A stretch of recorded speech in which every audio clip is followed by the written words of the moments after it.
My work on this piece started with an assignment for a constructed forms class that I took at Nova Scotia College of Art and Design. The project consisted of creating a large-scale sculpture around the theme of portable architecture. Throughout my brainstorming, I took inspiration from several films, primarily Where the Wild Things Are.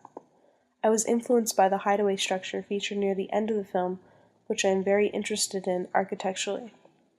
The film, and the picture book in which it is based, features a child as the main character, and despite its sinister undertones, is angled at this age group. How I use this idea in relationship to my project was manipulating the demographic. My piece is a continuation of the film, many years later, when the child has grown into a dysfunctional adult, haunted, or rather burdened by the obscenities of their childhood. During my idea development for this project, I came across a group of 18 Via Rail blankets at a local thrift store.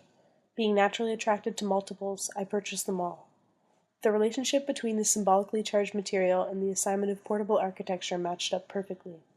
The blankets gave me a new element to take into consideration as I developed the design.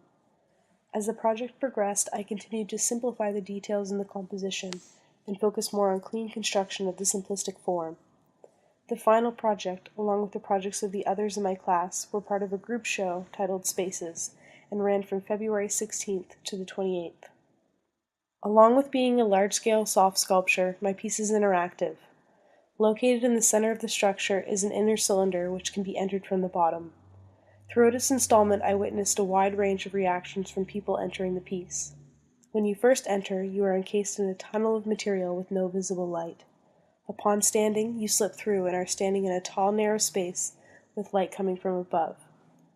As the space has only room for one person at a time, it becomes an extremely intimate and reflective experience. From the outside, unless the subject is moving around, it is impossible to tell if anyone is inside. This environment and its shape and size interest me greatly, and I plan to explore them more in my art practice. My piece is continuing on to go in a foundation student show, starting in April and running until October. I am really excited to be given this opportunity for my piece to be exposed to so many people. It will be interesting to see how it turns out. Because the assignment was to create a piece of portable architecture, my work is quite mobile. The material itself is the largest aspect, and the harness and zipper pieces being quite small and light. Shipment of this piece would simply require a small box and the installment instructions to fill the piece from the bottom with recycled paper.